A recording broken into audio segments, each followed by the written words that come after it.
Каб любіць Беларусь нашу мілую, трэба ў розных краях пабываць. Зразумееш тады, чаму з выраю жураўлі на паліссі ляцяць.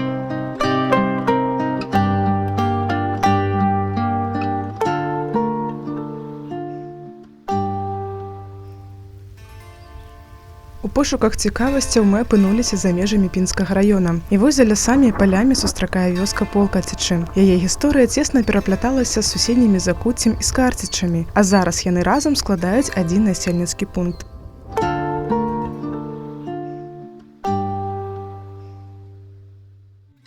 Мяркуюць, што быццам бы вёска Полкацічы пайшла ад назвы ракі Пола. Быццам бы тут працякала невялічкая рэчка, і каля гэтай рэчкі людзі сяліліся і вёску назвалі Полкацічы. Это першая версія.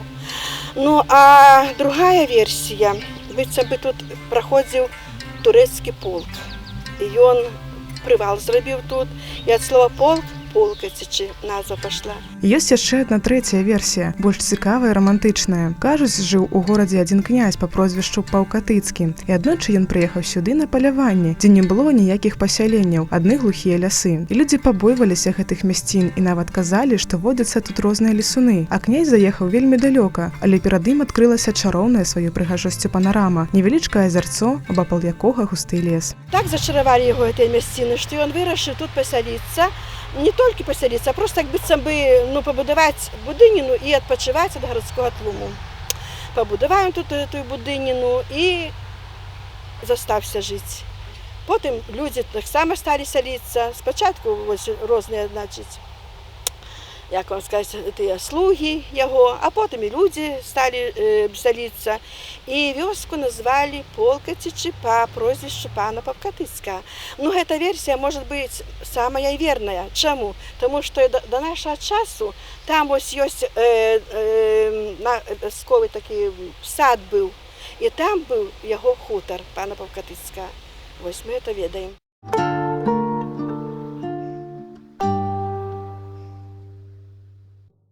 Першае прыгадванне вёскі на пачатку 16 стагоддзя. У лістападзе 1507 года прывілей на валоданне гэтай зямлёй атрымоўвае баярын Даніла Ірцішавіч разам з вёскамі Моладава, Парэчча, Кротава і Дастоева. Яго два сыны, Іван і Сямён, узялі прозвішчы па назвах вёсак. Так першы стаў Дастоеўскі, а другі Палкоціцкі. У канцы 1646 года Полкацічы належаць Цярлецкай, якая па кантракце здала іх у наём на 4 гады. Паводле перапісу 1894 года у вёсцы было 34 двары, 271 жыхар і дзейнічаў хлебазапасны магазин. А побач з вёскай знаходзіўся пасёлак Скірмундаў з 3 дварамі і 15 жыхарамі, а таксама сядзіба Яўгена Скірмунта з 3 дварамі. У 1909 годзе ў вёсцы пражывала 393 чалавека на 52 дварах, а ў маёнтку ў адным двары 5 чалавек.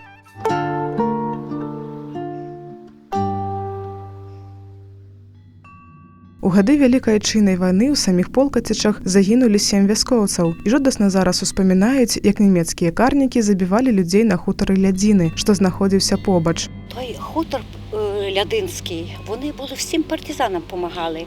Там пекли хліб, партизани приходили. Вони одеждою допомагали. Всім, був ліси, знаєте, хочеш не хочеш, а мусиш. Вот. А прийшли карателі і той хутор узничтожили. Спочатку прилетів самоліт, кинули 3 бомби. Там не долетіло до того хутора, коло деревні самої попало. Тих людей, що з хутора, живими покидали у вогонь, попалили їх хати, живими. Кого застрелили, кого живими кинули у вогонь і зничтожили. Одна жінка, звали її Ульяна, вона якось утекла. І потім, уже як спалили, пішов карательний отряд прочищати, бо ж знали, що некоторі повтикали би то в ліс. І один каратель бачив її, що вона під виворотнем лежала, але зробив від, що не замітив. І вона залишилася жива, вона сама з Полкатич родом. На скрыжаванні дарог у гэтай вёсцы немцы пакінулі забітую жанчыну разам з яе маленькімі дзецьмі. Такія жахі вайны не забываліся вяскоўцамі і бясследна не мінулі. Аб усіх загінулых у Полкацічах засталася своеасаблівая памяць. У год 70-летия победы в Великой Отечественной войне наш коллектив и строительная бригада решили это место обозначить. От, щоб знали, що тут таке у нас було, щоб знали наші дітки, щоб знали наші внучки. І ми висадили березки у пам'ять цих погибших земляків наших. І поставили на батьковому тополю бальсон, по-нашому бальсон. Поставили на бальсону цих аїстів.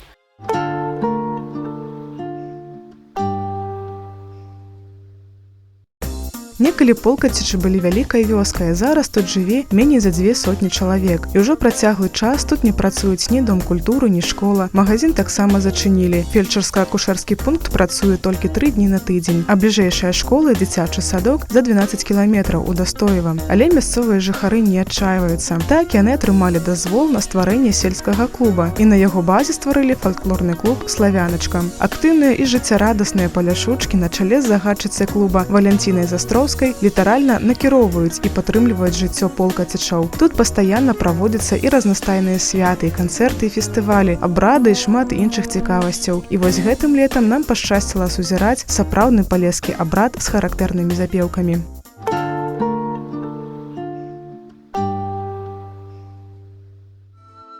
Раней на сяле рэдкае свята абыходзілася без славянскіх абрадаў. Цесна пераплятаючыся, паганскія звычаі разам з хрысціянскімі традыцыямі складаюць адметную рысу паляшуцкага жыцця. Унікальным з'яўляецца траецкі абрад ваджэння куста, існаванне якога ў заходным палесе фалькларысты зафіксавалі яшчэ ў 19 стагоддзі. У першы або другі дзень тройцы кустом выбіралі самую прыгожую дзяўчыну перадшлюбнага ўзросту і прыбіралі яе венкамі, галінкамі і лісцем. Дзяўчына-куст з удзелам вялікай колькасці дзяўчат-аднагодкаў выконвала абрадавы абход вёскі. Вот что было. Как, значит, заходит куста, вот как я помню, я маленькая была, и деток брали, и все. Заходим мы в один дом, значит, там поем обрядовые песни, поздравляем, и с этого дома кто-нибудь обязательно к нашему кусту, к нашей группе присоединяется. И так, когда заходим уже до конца деревни, то идет такое скопище народа, что и в одном деревне там туда не смей ходить, там своя куста ходит, в нашем конце своя куста ходит. Вот, и могли встретиться и разойтись, а могли где-то и на бережку речки, еще была речка тогда не засыпанная, и посидеть все вместе. Войско Дывоцкае распачынала абход з якога-небудзь канца вуліцы, падыходзіла да аднаго з гаспадарскіх двароў і пачынала спяваць куставую песню, у змесце якой гучаў зварот да гаспадароў што-небудзь падарыць кусту.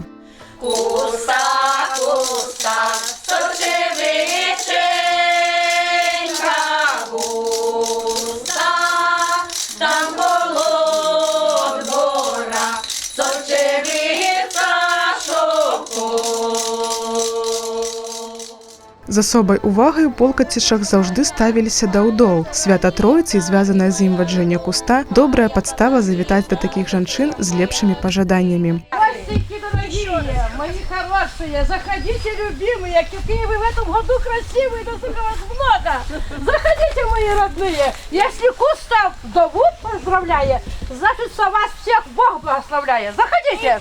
Там удовица, дай пшениченьку сій, посіявши, дай стала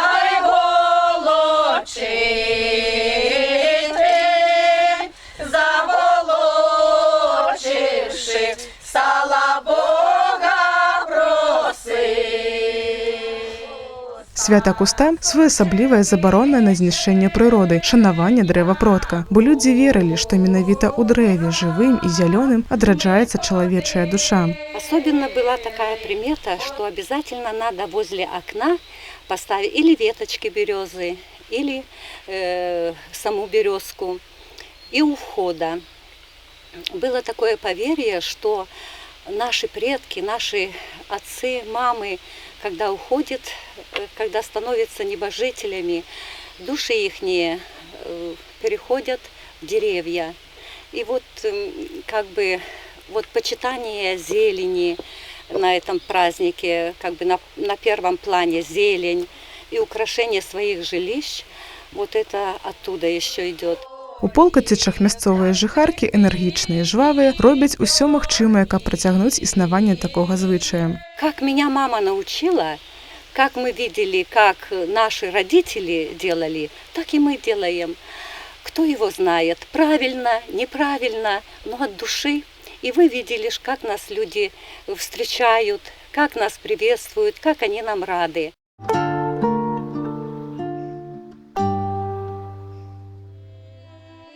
Трэба аддаць належнае Валянціне Застроўскай і Ніне Ліпскай. Сёння яны носьбіты палескага фальклора, бо вельмі дакладна захавалі ў сваёй памяці абрадавыя песні з аўтэнтычнымі паляшуцкімі тэкстамі ад сваіх бабуль і прабабуль. І ні дня не мінае ў Полкацічах без сардэчных спеваў. І для нашага тэлеканала славяначкі заспявалі беларускую песню «Вышыванка». Вышивала девчина, вышивала чорную и червоную нитку слала, а та чорна ниточка расставание, а червона ниточка то кохание.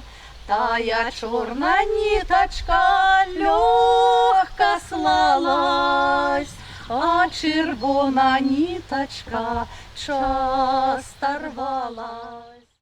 І ўвогуле ўсе славяначкі з вялікім цяплом і павагай адносяцца да гісторыі сваёй вёскі, асабліва таго, што звязана з фальклорам і побытам. І зараз Ніна Ліпская прыгадвае, якое адзенне перавалодвала ў Полкацічах і ўвогуле на Палессі. Червоную спадничку белорусские любили всегда. В Западной Белоруссии особенно. Еще моя бабушка в церковь в 70-е годы ходила в червоной спадничке и в фартушку. И у фартушке был специальный кармашек, и туда, чтобы проскорочку положить, в церкви принести. Понимаете? Вот. И в вышиванке были, а у ее куфры были еще и наметки. Наметка або намётка традыцыйны для ўсходніх славян галоўны ўбор. Наметку насілі замужнія жанчыны ў Беларусі, Літве, Украіне і ўсходнай Расіі. Уяўляе сабой паласу з вельмі тонкага белага кужэльнага льнянога палатна, радзей з канапляной ці шаўковай тканіны, якая пэўным чынам завязваецца вакол галавы паверх каптура. У 19 стагоддзі намётка была вядома па ўсёй тэрыторыі Беларусі і Украіны. У гэты час яе ткалі з лепшых гатункаў лёну ў хатніх умовах тонкімі, як марля. У пачатку 20-го стагоддзя наметкі яшчэ сустракаліся ў побыце месцамі па вёсках, але потым яны саступілі месца хусткам. А знаете, когда уже в моду начали входить платки, наметки сняли, вот, все равно они настолько привыкли, женщины, заматывать себя. Вот в соседнем деревне у бабушки была подружка такая, Тетля ее звали, и она к ней приходила на праздники в гости.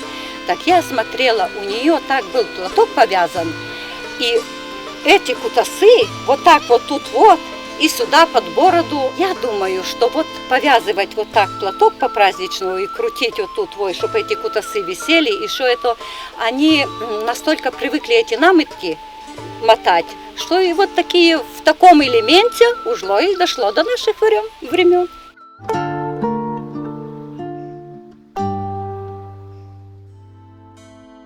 Сцэнічная вопратка славяначак зроблена максімальна падобнай да той, што насілі тут у мінулыя стагоддзі. Усе разам узгадвалі па фотаздымках. У кагось захаваліся рэчы ў бабуліным куфары. Так зараз можна назіраць спадніцы, кашулі, сукенкі, хусткі ў сучаснай апрацоўцы.